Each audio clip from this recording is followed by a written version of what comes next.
Is Wednesday night. This is the Pandemic Proof Singer Series. I'm Danielle Tucker. I am your host of this show. I'm a singer, vocal coach, a lead singer for the Mighty Untouchables band, and I am the recent producer and host of the.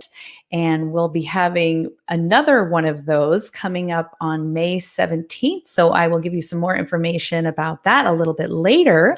But first, I want to tell you about my guest tonight. She and I are meeting for the first time. This is Felice Hernandez. A little bit about her. She's a native of Los Angeles, and she's what we would consider a chameleon because of her versatility singing contemporary music, ranging from R&B, rock, pop, jazz, and Latin. She does all the things. She's been singing professionally since 1994. As a live lead and backing vocalist for various artists and corporate bands. And some of her live and studio credits include Neil Young, Hilary Duff, Oingo Boingo former members, Kevin Spacey, Michael McDonald, Josh Groban, Alejandro Fernandez, and Pete Escovedo. And she's got some great television and film credits as well, including Pitch Perfect 2, Battlestar Galactica, the Sarah Connor Chronicles, so many good things that we'll really dive into the details of her career a little bit more. She's also the founder of the Facebook group Singer Friends LA. I'm excited to talk to her about that. And we're also going to be talking to her about her empowered singer workshops. So let me bring her on. Hello, hello. Hi. How are you tonight? Good to meet you. Good to meet you too. I feel like, we all like meet each other online and it feels like we kind of know each other, but this has been such a fun opportunity to like actually talk. I know. Yeah. So I was kind of start out by asking, what did you have going on in your career? What kind of projects were you involved with pre-pandemic, and how did things shift for you once we went into quarantine? This is funny. I mean, like you said, we were talking before this, just like how everybody's experience is different. I was doing a lot of live singing, special event bands and that kind of thing, doing some sessions from home. Mm-hmm. What else? A little bit of teaching. Empowered Singer Workshops had been around for about a year and a half. And we were doing in-person workshops. We had a great space in Hollywood, and we also used another space in Santa Monica that was Gerald White's space, so we would do some things there too. And then when pandemic hit, well, of course, the live gigs disappeared. Okay. That's all right. And then we panicked right away. We're like, oh gosh, we've been building this great community through, when I say we, I'm talking about Celia, Chavez, my partner with Empowered Singer Workshops. We had this community that we were building, and it's like, oh man, now we're just going to be disconnected. What do we do? And right away, it was like the first Friday of quarantine. And I said, we have to pivot fast. Let's do something. We have to do something because this feels weird not being able to see people. So I said, let's just do this thing. We'll just go on Singer Friends and we'll do a Zoom chat. Let's just hang out. Anybody who's feeling lonely or confused or panicky, let's just hop on together and create the support system, just be together.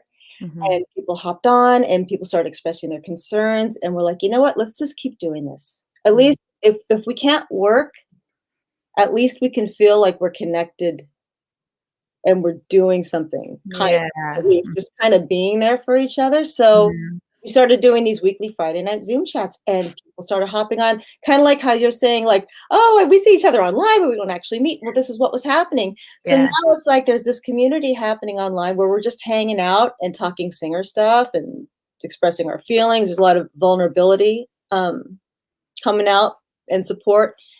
And then we just felt like, you know what, let's just, since people don't have anything to give right now, they're not working, they can't sign up for workshops, don't have the money, they don't know where the next paycheck is going to come from. Like, you know what, let's just give. We can't do anything except give. So let's just do that. So Celia and I just said, we'll have kind of like what you're doing here. We'd had a friend hop on who would talk about maybe a certain topic that was a hot topic of the week. Maybe it's streaming sound. We'd have somebody talk about that, or another week could have somebody talking about how to make yourself look good on camera or whatever. Mm-hmm. And we realized like people really needed to feel connected and people needed to feel like they were doing something. Yeah. Yeah. That's So definitely. it was like, let's, after maybe a few months went by, we're like, let's see if we can actually offer workshops and see if anybody actually decides that they can afford to sign up for something. And it it was probably the best thing that happened to our business model was to have this happen where people didn't have to get in their cars and drive Hmm. to the workshop anymore. They would just hop on and learn things that they needed to survive through through all of this. So a lot of people didn't know how to record from home for sessions. A lot of people didn't know how to do streaming sound. A lot of people were like, you know what, I want to do sessions, but I don't have a reel. So we put together a thing for like how to put together a demo reels to get session work, um, Mm-hmm. things like that. And Celia's baby, she likes to teach harmony. There are a lot of people who are just lead singers who don't really naturally know how to harmonize. Yeah. He actually knows how to teach it in a way that just comes to everybody at their level saying, we get it. Here, we're going to help you develop your ears and do that. So anyway, we've been meeting every single week on these Zoom chats, just hanging out with folks and making new friends. And it's interesting. The people who show up are not the people that I would see normally Oh, in yeah. outside of pandemic. Like you kind of got your people that you see, the people you Yeah. work with. Those weren't the people that were showing up. These were other people just coming from lots of other directions. And like I kind of feel like I have this new tight-knit circle of people that became, really good friends during the pandemic through Yeah. this, just out of need. Excuse me. So it's been really cool, really, really cool. And just, it's been the total um, driving force, passion during this past year. It's just been really, really cool.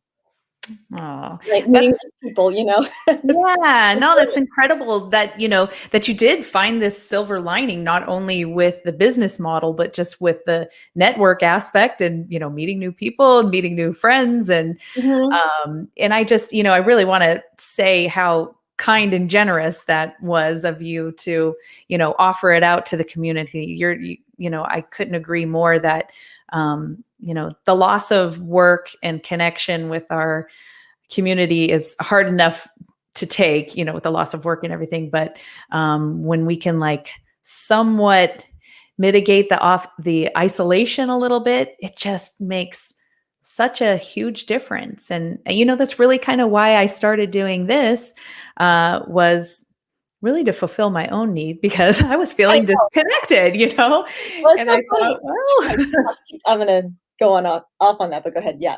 yeah, no, go off on it.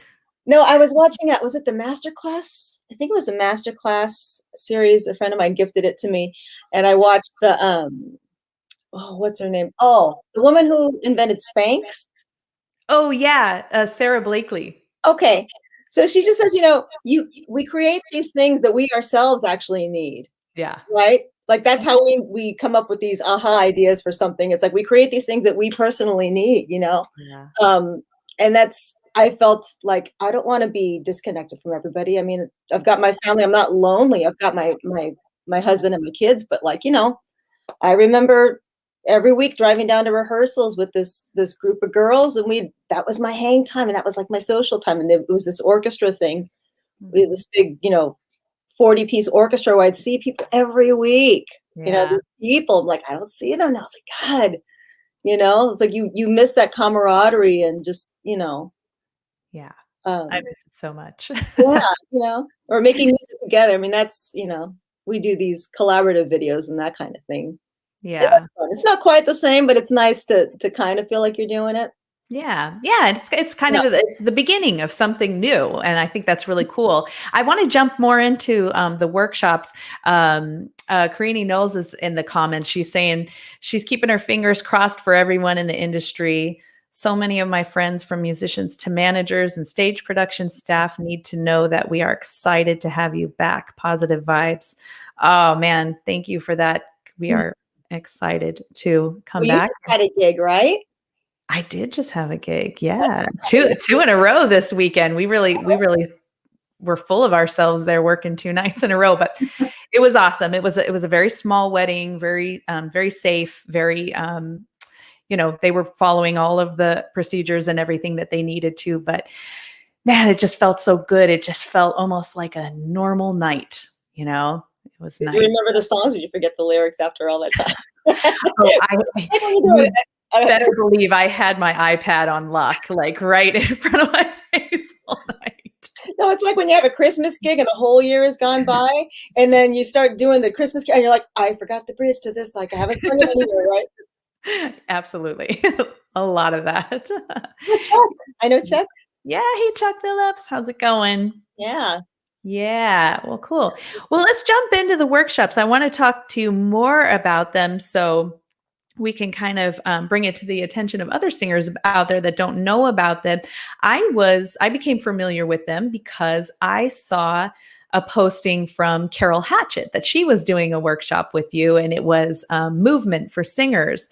And I saw that and I was like, I need that for sure. I need to be in that class.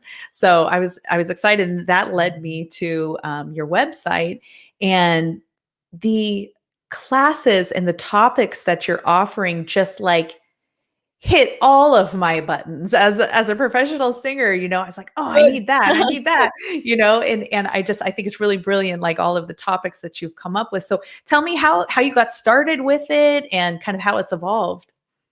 It started on a hike. um, Celia Chavez, who's a great singer, just lovely, lovely person. And I've been friends with her, loosely friends, not that close over the years, but just, had seen her here and there and bump into her at some singer events. I had done a post. What was it? I did a post about authenticity, like how I did a performance and I was worried about not being good enough for the gig. Okay. For whatever reason, because it was a new experience. And then I was thinking, okay, I'm going to go to this gig. I'm going to try and I'm going to put myself in the mindset of this other person, and I'm going to be her when I perform, right? And that's how I'm going to get my way through this uncomfortable thing, right? Yeah. So I go there. I'm a little nervous. And then I think, okay, I'm going to channel this other singer. And then after the first song's over, threw that all aside, and I just decided to be myself. I decided to just be myself. And then what happened was the gig went great, and it ended up being like a repeat, client that just has still continued to hire me for things. So I was like, oh, so I did this really cool post about like, you know what?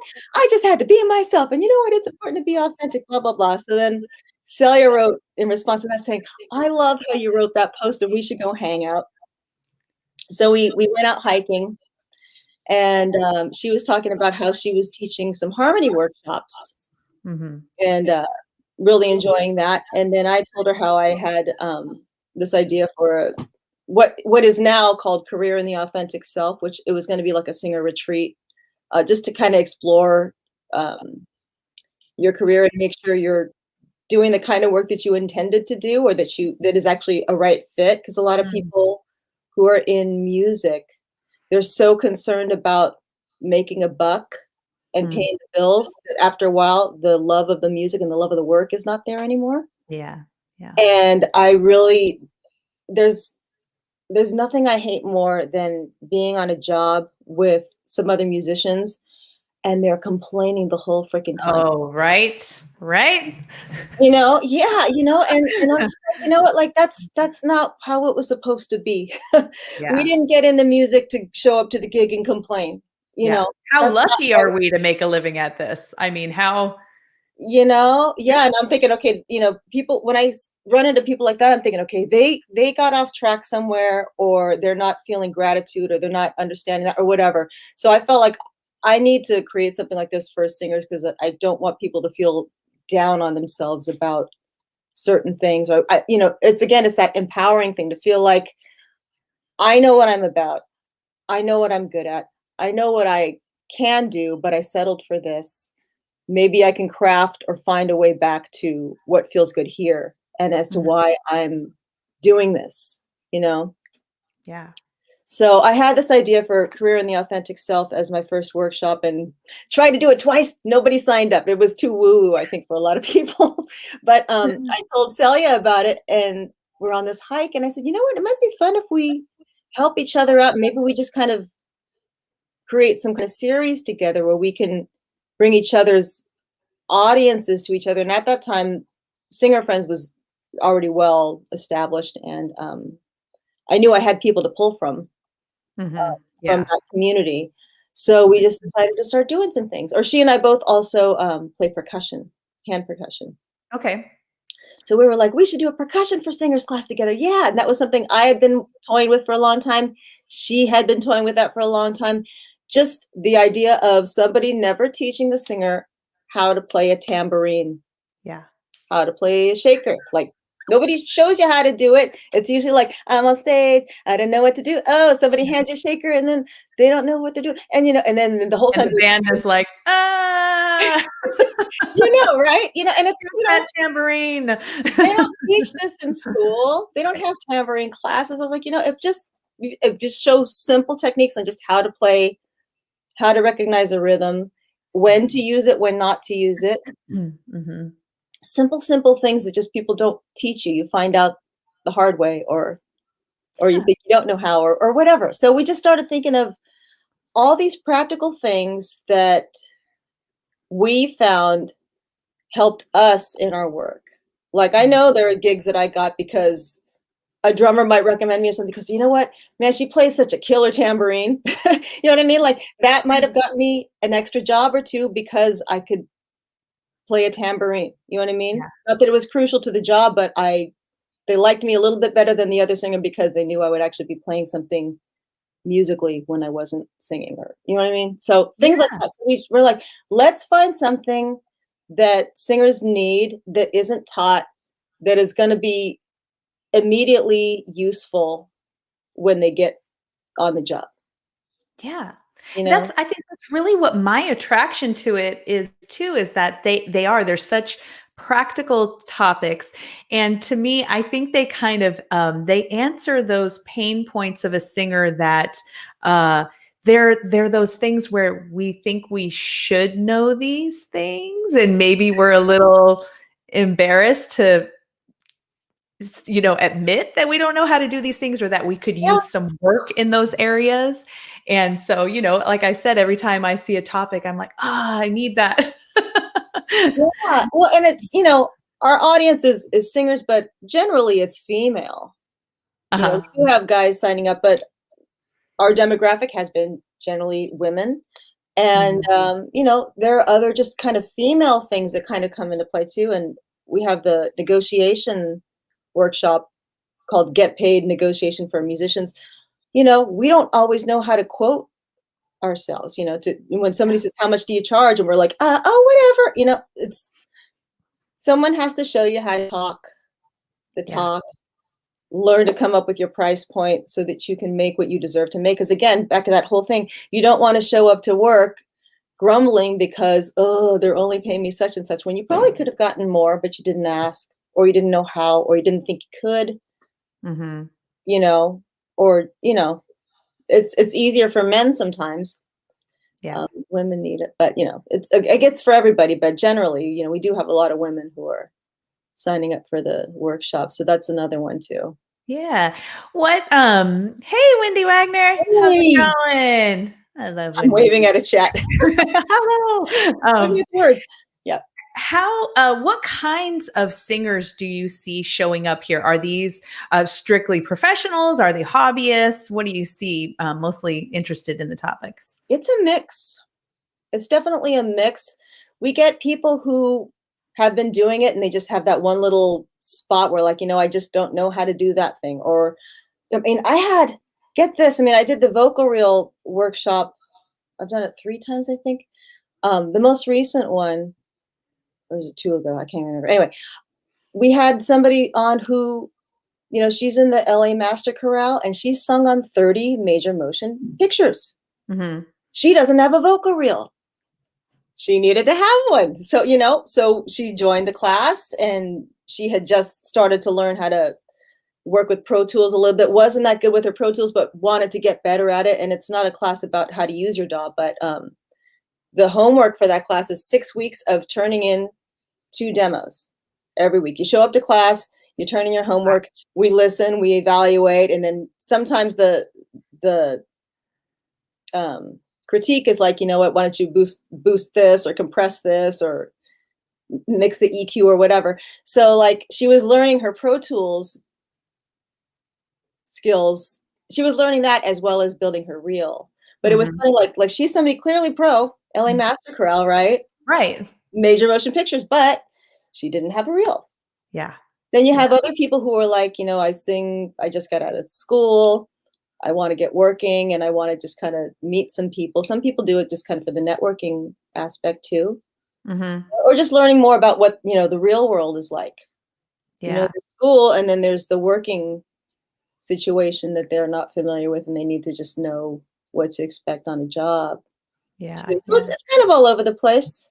Okay. Yeah. Well, I mean, the work that you're doing is, I love it. It's so valuable. And I think, you know, to any singer who's, you know, serious about what they're doing, whether they want to make a living at it or not, I think any skill that you can pick up or refine in your craft, whether it's a business skill or it's an actual, you know, vocal skill or technical skill or something, anything that gives you those slight edges, you know, are those things that are going to help you progress and grow and, you know, get more gigs. But I think the kiss of death in a singer's career is to just kind of stay stagnant and stay, you know, where you're at, where you're comfortable, you know. But your classes really, they open the door to so many great things. Where can you be found with the workshops? Well, we always post on Singer Friends LA. We always put them in that feed, but we do have a website, empoweredsingerworkshops.com. So it's singular singer, not empowered singers, empoweredsingerworkshops.com. What else? Facebook, Instagram. We're on Instagram. Okay. And all of our tickets are sold on Eventbrite, so you can find us on Eventbrite too. Awesome. And what's on the schedule right now, or what's coming up? This Friday is a free event, and we're doing 2 things on Friday. It's at 8:00. It's kind of like the graduating class of the last vocal reel workshop. So they spent 6 weeks working on their vocal reel, and then we get to show their reel or play them on Friday night. So anybody can hop on and do that for free. But also, if you didn't take the class, but you want to share something and just do a little self-promotion, you have to produce a 20-second clip of something, anything. Okay. And then you turn that and you email it to us. And then we get to play your stuff too. And we all just get to listen and learn. And it's just kind of fun. Yeah. Oh, that's so great. Well, I've posted your social media handles and your website in the chat. And I also listed the Empowered Singer Workshop. So everybody kind of knows where to go and search. But I love it. I love the work that you're doing. Why don't we back it up a little bit now and just talk more about what your journey as a singer has been. How'd you get started? And, you know, tell me a little bit about the road you've taken to where you are now. Oh my gosh. So yeah, I didn't go to music school, number one. I always liked singing. I'm the daughter of a full-time musician. My dad's a guitarist and band leader. He had a agency that booked, you know, special event type of stuff. So he was always working on the weekends and, you know, doing contracts and all that kind of stuff. But I didn't think of it as a career for me. He's just dad. He just does what he does. For whatever reason, I didn't see it as something that I would end up doing. Yeah. But I loved music. I always sang harmony quietly, though. I was very shy about it. I didn't want people hearing me sing growing up. So I kind of did it only for myself or with the radio when nobody was around. But when high school, it was the last semester of high school, and I had senioritis. I was kind of done, and I felt like I didn't care anymore what people thought. And it happened to be a production of Grease, so I auditioned for Grease. sang for the first time, and I got the part of Rizzo, and of course she's got Oh, some solos. It was really fun, super. And I do this thing, okay. Hmm. and everybody's at school like, I didn't know you sang, right? So, and that kind of opened up the doors. I had a boyfriend at the time who had a band, and I didn't even let my boyfriend know that I sang.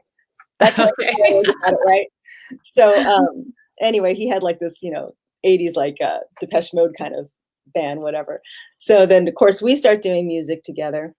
I go off to college because that's what you do when you have good grades. Didn't know what I was going to be. I thought maybe I would work in entertainment, so I did a lot of internships at record labels, management companies, things like that. Just wasn't sure what I was going to do.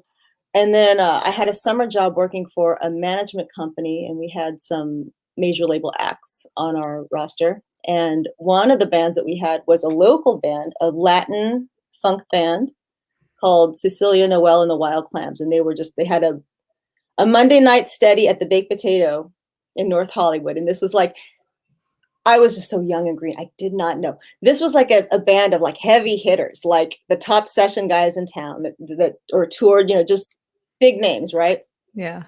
I just thought it was a fun band. So I became like fangirl going every week to hear this band that we managed. And they had backup singers, and one of the backup singers auditioned for the Janet Jackson tour and got it.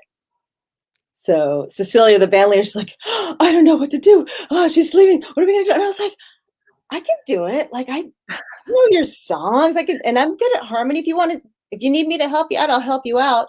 So she gave me a chance, and I went in. Pretty much had on a dime. I had to just go and show up and do this whole show in Spanish, choreography, all this kind of stuff. I had to do it all in one day, but I had seen it, so I kind of knew it already, and I danced all my life too. So it was the hardest part was the Spanish, but everything else was easy. So I did the gig, got the job, and then I was realizing who these people were that I was working with. Oh, this guy tours with another person, and I was going, oh, okay, okay. Mhm. Like I thought that the only way, again, not realizing that my dad's a working musician, thinking about him, I only thought like the only way you can make a living is getting a record deal or something, Right. which Yeah. is what everybody thinks, right? Which is, Yeah. but then I'm like, oh, these are hired guns. How fun. And they travel and do all this stuff. I was like, oh, well, I must be pretty good. I mean, like I'm here every week. They're not firing me, so I Yeah. guess I'm all right, right? So I kind of, I still was very green. I had a lot to do. I hadn't taken any voice lessons at all. Did not know how to sing properly. So I started. It was kind of just like a crash course in professionalism with that group. So Mhm. I was really fortunate because I had nothing but great examples all around me Mm. from the get-go. And then I knew I just had to get myself up to their level over Mhm. time. And that just takes experience like anything else, right? Little cover bands and bar bands and, you know, $50 sessions for some person, or, just whatever. Yeah. I Absolutely. just I still, you know, paid dues for a long time, and I didn't have music as a full-time career until probably 2000, I guess, Okay. where I got a job working in Vegas singing at the Bellagio, which Oh, was nice. yeah, yeah. Very cool. So I Yeah. got to do that. And so that was when I finally was able to take the leap. I got this job at the Bellagio like a couple weeks, 1 or 2 weeks a month, and that was enough to pay my bills. That way I had free time. I could take a break from the day gig and just start doing other things. And then it just started growing after that. Yeah. Yeah. Oh, very cool. Yeah. I love talking about the background that singers come from because, like you said, I think there are a lot of young singers out there. And of course, I thought this myself growing up that the only avenue for a singer really to be, successful is to get a record deal. I, I had no concept of what a working singer even was. I didn't know that that was a real thing. But I love talking about the journey of a singer because the common thread that I find with everyone I talk to is that it was just one small step out of your comfort zone that led to one thing, to another, to another, to another, to Yeah. another. It was not that you were walking through Nordstrom one day and somebody discovered you there and, picked you up. It's just those really, really small steps that you told this person in the band that, hey, I can do it. You took a little leap of faith, and those really are the things. Those are the things that get you going. Yeah. I mean, that was something where like, I just remember I was such a fan and I would go to those shows and I was just like, I could just die happy if I got to be in that band one day. I know they've got all their people. I know that, they don't need me, but boy, if I could just sing with them, I would just die happy. That would be it. Right. And Yeah. then of course you get that thing and you're like, okay, I'm here. It's like, did you see Soul, that movie Soul? Yeah. Okay. Yeah. So he lands the job with that sax player and he's like, all right, what happens now? She's like, you're in it, right? That's it. Yeah. You're here.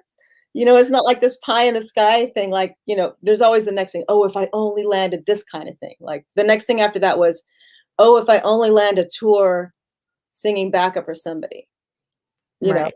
So then I did. Hillary Duff. I got to sing backup for Hillary Duff, right? So I land that tour, do that thing, and then it's done. I'm like, okay, check. Now what? Right? Yeah. So it's not like there's Carol Hatchett, in fact, I said this really, really perfectly in a podcast interview. She said, there's no arrival Yeah. to the career. You get there and you're constantly growing. You're constantly networking.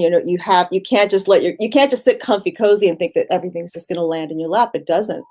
Mhm. I don't care how good you are, Yeah. how likable you are. You're still always looking for that next job. I mean, it's like being a realtor, I guess, it's like, oh, if I only sell this, $1 million house, I'll get this great commission. Okay. But then you got to sell another $1 million house. Yeah. It's like, it's not really any different. It's, you're always growing and reinventing and music changes, styles change. Mhm. You have to, if you're doing live stuff, you want to keep your appearance up and your physical fitness up. Mhm. It's Yeah. always, always, always working. I mean, actors do it. I mean, I think they work way harder than we do, but Mhm. for less of a payout. But Yeah. yeah, Oh, or yeah. dealing with rejection and all that kind of stuff. I mean, oh, I couldn't do it. That'd be too rough for me. Yeah. Yeah, no, that's totally true. It really does end up being about the journey. I mean, I really could not agree with that more. It makes me think of oh my gosh, I was trying to think of a story. Oh well, we'll come back to it when that pops back into my mind. Okay, so you are now you're this professional singer. You're trucking along, and then what? You decided you're doing background singing for some major acts and everything. Did you at that point decide, okay, I'm loving this life of a working singer, or did you have aspirations of doing some original music, or did you just decide that this was the life for you and this was the path that you loved? I like the security. I mean, it's not security really. I just like the knowing that I can go to a job and collect a check and go home. Yeah, I like that too. There's just a comfort in that, and just like I don't know, maybe I don't know if it's laziness. I think it's just so much more work to try and do your own thing. I mean, I don't have a driving passion inside me to write music and to express myself that way. I don't really feel that. I mean, I think when I was younger, Mhm. late teens, early 20s, I felt that a little bit, but yeah. I mean, everybody's got their thing that drives them. I just love music. I love all the components of it that put it together. I love the feeling that it brings. I love variety of music. I couldn't just sing one style all the time. I'd get bored. Mhm. I love the um, improvisation Mhm. and not knowing what's going to happen next Yeah. and having to adapt every split second as things change. Mhm. That's really cool. Yeah. Yeah. I Yeah, like that too. it's fun. Yep. Uh, so you obviously have this very, well, I'm guessing you have this entrepreneurial spirit inside of you, because I really think every singer that's kind of in this line of work has to have a little bit of that in them. Yeah. But, you've come this far, you've gotten all this great work, but now you've got these workshops. So you obviously care a lot about professionalism, growth, progress, and everything. Where does that come from for you? Is it, is that something that was your family all about that, or are you just wired that way? That's funny. I don't know. I wouldn't say that this is who I was 10 years ago Hmm. or 20 years ago. I think I was more worker bee. Hmm. Um, yeah, what is it? I think I just found something I'm really passionate about. Like this, having all this experience in the field, having done such a variety of things and seeing all the problems. I guess I like being a problem solver. Okay. I tend to Yeah.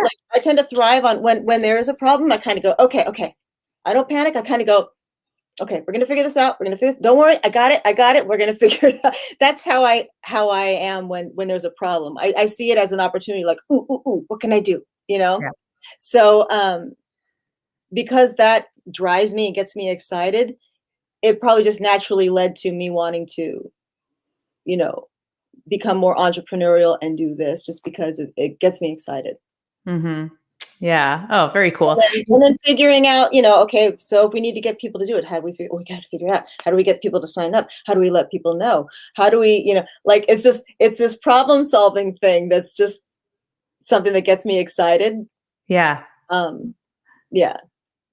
Oh, it's using your strengths. I love that. I mean, we use them all in different ways. Some people, Mhm. like if you got like somebody who's a really like, type A type of singer, they're probably a great band leader to deal with the Mm. bridezillas and the da da da da da, to who's super organized, or somebody else is like super organized. They might be somebody who's a great vocal contractor, because there's all this detail in the contracts for union gigs and things like that. um, Mhm. Somebody really meticulous and likes paperwork and numbers and details.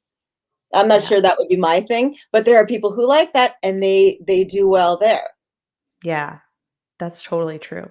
you know To add on to that too, something that I have discovered a little bit later in my career, and I think it's really working with the band that I work with now. We've been together for 12 years now. We've got a great business together. We're very family oriented, but we all could not be more different from one another. We all have very different, personalities, skill sets.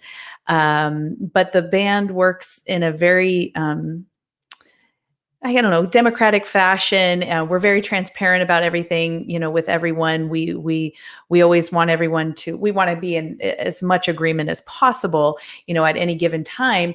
And so, when we have a band meeting, you've got the person who is just gung ho about everything and wants to do everything, the yes men, and then you've got the character who's like says no to everything and can find every single little problem. You've got the people who are willing to spend and invest, and then those are way more protective of the funds. And then you've just got the crazies, and But what I have found is that you've got to have all of those different personality types, because they end up being like cogs in a wheel. They make the machine go. And I think that if a group can embrace all of those different strengths and personality types, that'll lead to success. But it's when you reject them and you really want to change everybody and mold everybody Yeah. into, you want everybody to be a yes man, or you want everybody to be very frugal or whatever, then things just tend to fall apart, and you end up I don't know, rejecting one another. But I say that just to add on to your point that we all have these personalities in us, and they're there for a reason. And if you can really identify what those strengths are for you, Mhm. and intentionally carry them into your career, that's the gold that you're sitting on. That's totally true. Gosh, the fact that you have a Democratic band blows my mind. I've Oh, always believed that Democratic bands just don't work because there's so much, frustration, people not understanding each other and not, you know, having maybe different ideas. I always feel like, okay, if somebody's in charge and they can say, "Hey guys, here's what we're doing," mhm. I like. I've always my experience is seeing if there's a clear leader and everybody else knows their place, it runs smoothly. But yeah, I mean, that's actually beautiful that you guys work like that. I don't think it's very common that bands can I don't operate think that way. it is. I don't think it is either. And Yeah. yes, it is true that our band leader ultimately has the final say, and he is the tiebreaker if need be. But I think what really keeps everyone motivated and happy and keeps everyone feeling like they have ownership in what they're doing in the band is that everybody gets to weigh in. You know, Mhm. you cannot make everybody happy. We're never always going to agree 100% on it, but we just kind of have this agreement amongst each other. Everybody's going to weigh in. Everybody's going to give their unpopular opinions and will be listened to and heard out. And, we kind of consider everything, but ultimately, yes, we do have a leader that, because you cannot make everybody happy, that's for sure. But I think the thing that it sidesteps though is that having one or two people who are in charge, and then you have your hired bandmates that come in and they kind of just show up, do their thing, and don't feel that they really have too much ownership Mhm. in the project. Mhm. They're not as motivated to keep growing the project, I guess, sometimes. So No, that's true. That's actually true. That's a good point. Because there's another special event band I've heard of. I haven't worked with them, but I've heard of them that they do each have like expectations to help the band grow or to, it's not just like show up and do a good job on stage. yeah. They're all expected to do a little extra, which I Hmm. think most musicians would be like, yeah, just show, just give me the check. There's that kind of thing. But Yeah. I think it's a unique group of people in this band that agrees to that and makes them feel like they're contributing more, and they Hmm. are very successful and they work a lot. They Yeah. like probably more than a lot of other bands because they all care Yeah. as That's deeply. that's exactly what it is. Mhm. Yeah. Yeah. When you're involved with a band or a project, what do you think it is that you bring to the table that's really contributes a lot? Is there a specific like personality style that you have, or is it the problem solving, or what else is it? I don't know. My personality is to step into whatever role is needed. So if Okay. I see that there's a something lacking, a lot Mhm. of times I'll just step up and be that person. If I Okay. see that, if I see that, it's one of those situations where there is a leader and you just show up, then I just show up. Mhm. If I see that something's not being handled here, then I'll be like, do you want me to handle that? Because it looks like that's not happening. And they'll be like, oh, yes, please. We don't know how to do that. Or we don't. Okay, got it. Yeah. I'll do that, or I'm just kind of, I've always been just very adaptable. Um, I don't know. I'll step forward. If it's my time to step forward, I step back if it's my place to step back. Yeah. So I think every band would probably describe me differently because of each band being different, or whatever Mhm. work situation.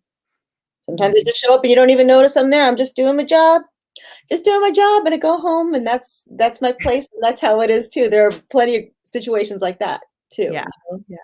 Well, I Yeah. think the ability to go with the flow and just show up, be dependable, do your job, show up knowing what to do and everything, that can be just as equally as important as a leadership role in the group. You've got to have the dependability and the stability of certain members of the group too. So Yeah. yeah, I think it's so important that we kind of know ourselves and that we know what those things are that we have to offer, and not feel bands can be such a weird dynamic. Sometimes we try to like hide certain sides of ourselves, or we feel like what we have isn't very useful. But yeah, I always like to talk about what those little traits are that we have inside. Yeah. Well, Yeah.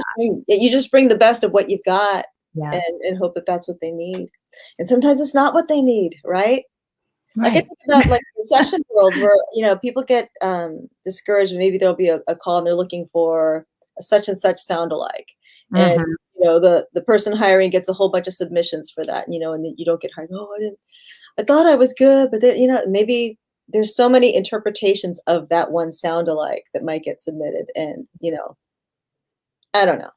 It's easy to get down on yourself and think that, maybe you don't have the talent, but maybe it's just not the exact fit for that, kind of like with what actors deal with all the time, Yeah.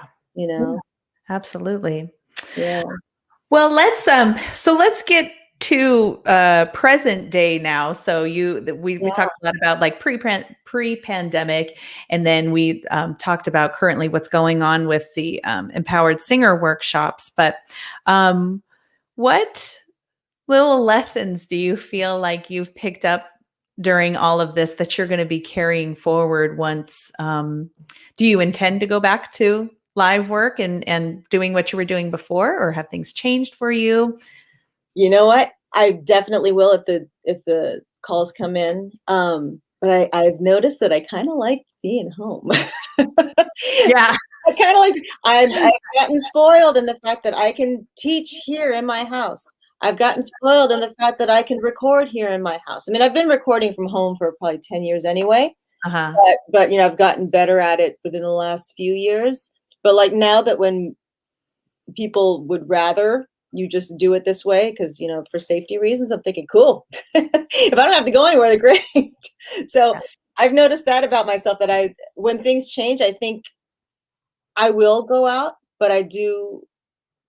Part of me likes being home because I'm a mom. I've got kids. I've got a husband. Yeah. And what happens a lot. Do you have family too, right? Yes, I have two kids. Yeah. So like when you're gone on the weekends doing gigs, it's like, oh, maybe you miss out on a soccer game or whatever or things like that because maybe you're out of town. And um, I like, I like getting out, but you don't want to miss things either. So I just if more of a balance. I think I'm gonna strike strike a balance more or aim for that more. Yeah. Um, not that I'm not willing to go and get in my car or to hop on a plane because that sure sounds fun. Mhm, right.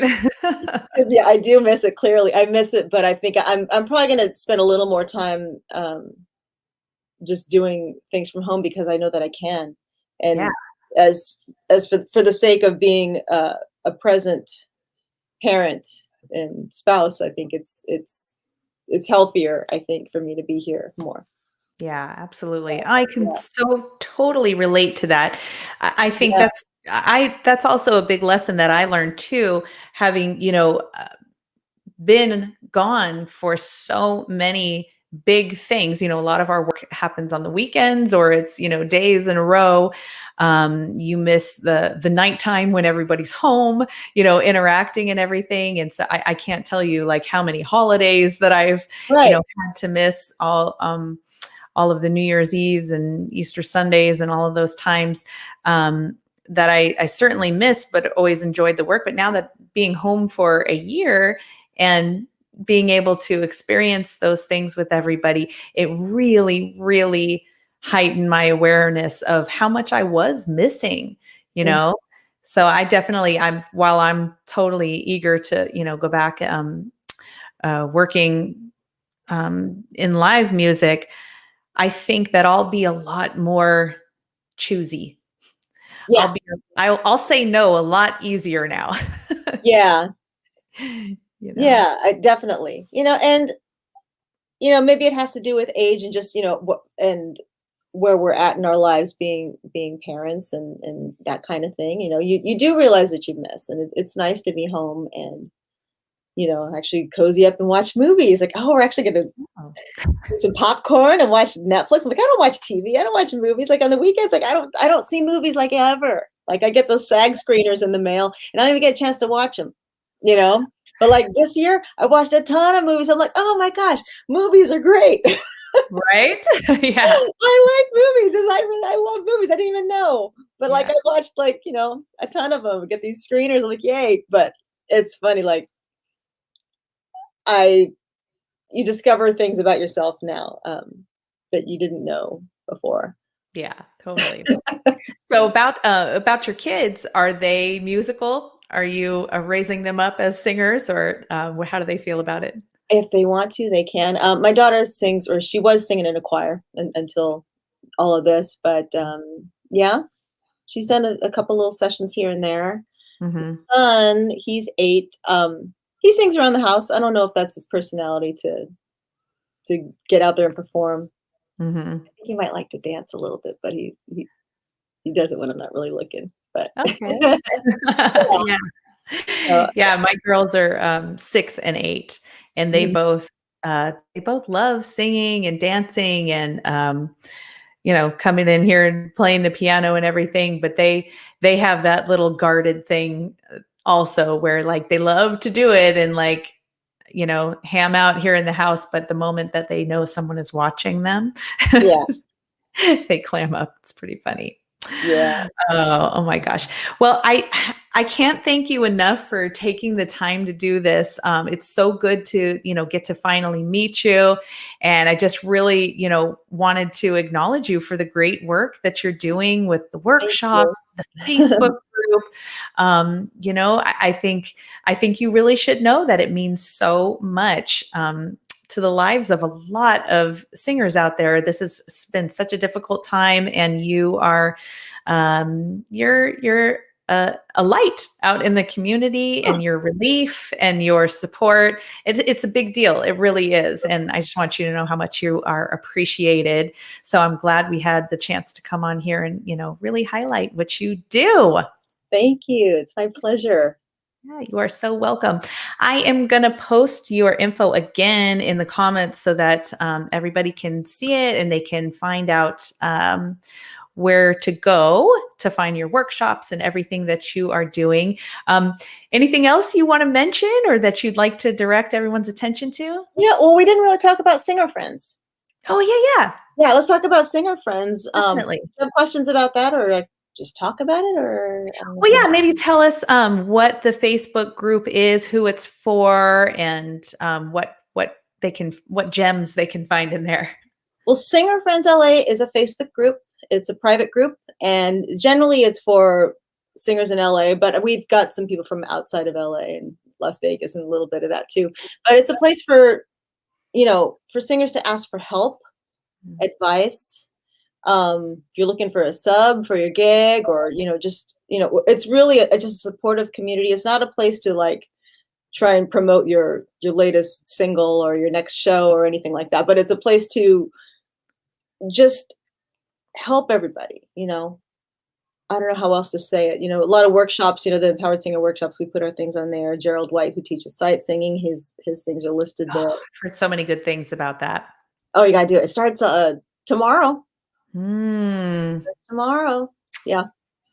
A lot of fun. A lot of fun. He's a great teacher. Guys, check out Gerald White, music1on1.com. Yeah, he has a sight singing class that's starting tomorrow online. He's just a wonderful, wonderful teacher. I took his class for years. Really helped me. I mean, I think so many of LA's session singers have gone through his courses over, and just take them over and over and over again, because you can always use the practice, Mm-hmm. So that's Yeah. great. But yeah, Singer Friends was put together. I didn't intend to create it at all. Mm-hmm. I like maybe it was 10 years ago. I thought it'd be fun to have a little happy hour one night, and I went through my contacts and my Google contacts, and I had maybe like 100 singers that I knew Mm-hmm. in town. And I just thought, wouldn't it be fun if we just actually met in person? Because like we're always, subbing for each other or referring each other, but we don't get to work together very often or meet very often. So I had a happy hour one night over in West LA at this sushi bar, and maybe like 15, 20 people showed up, and it was really cool because you just saw like everybody going, "Oh, you're that person. Oh, you're that person. Oh my gosh, finally we meet." This thing that we are doing online now, right? But in person back then. And my friend Vivian Gaines, who was there, she says, "Felice, you need to make a Facebook group." I'm like, "I don't even know how to do Facebook." No, it's so easy. I'll do it for you. I'll make you a group. I'm like, fine, so she makes this group. I invite those same people who were there at the happy hour, and it's, if it started at like 100 people and now it's like 4,000 people.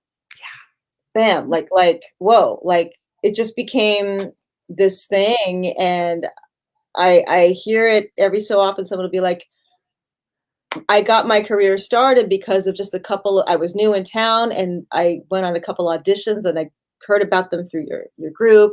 And now I'm working because of that. And I'm just going, it just took on a life of its own. I mean, I'd love to take credit and say I'm doing all kinds of amazing things. I look at it once a day. I let people in. I don't really do much. It's just there. And I just set the parameters for how it's supposed to go, and what an appropriate post is, and just kind of set the tone for everybody, and how to treat everybody respectfully, and just help. We all need help. And we're all here to do it. I mean, a friend of mine told me that LA's singer community feels different than other places, that for whatever reason it's just more lovey-dovey and, oh, I'll help you out, and let's go have coffee and all this kind of stuff. I don't know if it's just a West Coast thing, but I've heard people say that there's a really good vibe here. Yeah. In the singer community, people who, of course there's some competition, some jealousy, little stuff here and there, but for the most part it's really supportive, and I see it all the time, all the time. So yeah, it's great. And you see it on the page, and if somebody's out of line, then they get booted out. But there are too many bad apples. The people who get booted out probably just didn't get it to begin with, didn't understand it to begin with, and Sure. but not very often. Yeah. Yeah. It's a great group. I love it. I love being a part of it. And, some of the things that I see in there are, people are posting opportunities for gigs. People are discussing tech. They're discussing all kinds of things, but it's a really, really supportive environment.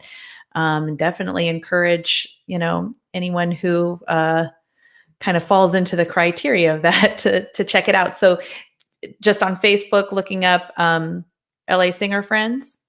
Singer Friends LA. Singer Friends LA. And then there's some questions to get in, and then they get booped in if everything is on the up and up, right? Yeah. I always send a welcome message, just letting everybody know, this is what we do. This is what it's about, and come on in and have fun. Yeah. You can go through you could scroll through all kinds of old stuff and find things. Like, you could look up just about any singer related topic, and there's something somewhere down in the feed with answers to whatever you're asking. Yeah, it's great resource. Excellent. Yep, I love it. Well, thank you again for the great work that you're doing out there, and for joining me tonight. And thank you for everybody who has chimed in the comments. Thank you very much for your comments. If I didn't call you out by name, it's only because your name isn't showing up to me. But we do appreciate you being here. And I'll be back here same time next week. And my guest next week is going to be Whitney Shea. Yeah, she's I just met her recently. Yeah, she's awesome. She's amazing. She really is. Yeah. So if you're a singer out there and you are looking for some support, or you need to feel a little bit more community in your life, Felice has I always mix up the Singer Friends LA, right? Singer Friends LA. Okay. That's a Facebook group. And she also has the Empowered Singer workshops. And I mentioned at the top that I will be hosting a second pandemic-proof singer summit that'll be coming up on May 17th. If that's something that you're interested in, you can go to thesingersummit.com and get on our waiting list for that. Registration has not opened yet for it, but I'll have many details coming up for that. But in the meantime, thank you again. Great to meet you. And thank you very much for everyone who joined us tonight. You're lovely. Thank you so much. Thank you. Good night.